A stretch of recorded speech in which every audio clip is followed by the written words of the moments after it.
ஓம் நமோ நாராயணா, ஓம் நமோ நாராயணா. ராதே கிருஷ்ணா, ராதே கிருஷ்ணா, ராதே கிருஷ்ணா. ஸ்ரீ ஹரிதாஸ் சுவாமிகள், தென்னாங்கூர். ஸ்ரீ ஹரிதாஸ் சுவாமிகளுடைய குரு பூஜை இன்றைய தினம் மிக சிறப்பாக நடந்தேறியது. அடியனுக்கு டிகேஎஸுக்கு அப்படி ஒரு பாக்கியம் இன்றைக்கி ஐயானுடைய குரு பூஜையிலே கலந்து கொள்ளுகின்ற பாக்கியத்தை பெற்றேன். புதுச்சேரியிலிருந்து அவருடைய குரு பூஜை தினம் ஸ்ரீ ஹரிதாஸ் சுவாமிகள். இவர் யாருடைய சீடர்னு கேட்டிங்கன்னா, ஸ்ரீ ஞானானந்தர் தபவனத்தில் ஜீவ சமாதியாக இருக்கார் இல்லையா, அவருடைய சீடர் தான் ஹரிதாஸ் சுவாமிகள். இன்றைய தினம் ஹரிதாஸ் சுவாமிகளுடைய குரு பூஜை தினம். மிகவும் சிறப்பு, மிகவும் சிறப்பு.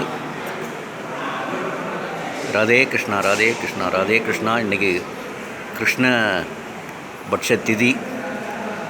ஸோ அந்த கிருஷ்ணபட்ச திதியில் அவருடைய ஐயானுடைய குரு பூஜை டிகேஎஸ் கலந்து கொண்டது அப்படி ஒரு பெரும் பாக்கியம், பெரும் பாக்கியம். கரெக்டான டைமில் அவருடைய பூஜைக்கு கலந்து கொண்டேன். மிகவும் சிறப்பு, மிகவும் சிறப்பு. இவருடைய குருநாதர் தான் ஸ்ரீ ஞானானந்த சுவாமிகள். தபவனத்தில் ஜீவ சமாதியாக இருக்கக்கூடிய குரு, இவருடைய குரு. இன்றைக்கி பாருங்கள், வியாழக்கிழமை குருவார் நிறைஞ்ச குரு பூஜையை இன்றைக்கி பார்த்தா அவ்வளோ விசேஷம். ஸோ தென்னாங்கூருடைய ஸ்ரீ ஹரிதாஸ் சுவாமியுடைய குரு பூஜை, தென்னாங்கூர் சேத்திரம் அமைவதற்கு இவங்க ரெண்டு பேரும் ரொம்ப ரொம்ப முக்கியமான வித்துக்கள்னு சொல்லலாம். ஸோ இப்படி ஒரு ஆலயத்தை, ஸ்தலத்தை உருவாக்கி நமக்கெல்லாம் முக்தி பெறக்கூடிய பாக்கியத்தை இரண்டு குருக்களும் இந்த வியாழக்கிழமை தினமான குரு பூஜை அன்று தரிசிப்பது மிகவும் விசேஷம், மிகவும் விசேஷம். ஸ்ரீ ஞானானந்தரனுடைய சுவாமி கோயில், இவரால் தான் இந்த சேத்திரம் உருவானது. எல்லாம் நமஸ்காரம் பண்ணிங்க.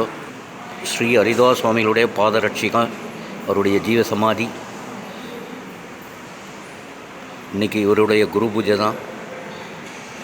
பிரமாதமான குரு பூஜை. பார்க்குறதுக்கு அப்படி ஒரு கடாட்சம். எல்லாம் தென்னாங்கூர் இவரை சேவிக்கணும். ஸோ குருவை வணங்கினால் நமக்கு முக்தி கிடைக்கும் என்று சொல்லுவார்கள். அப்படி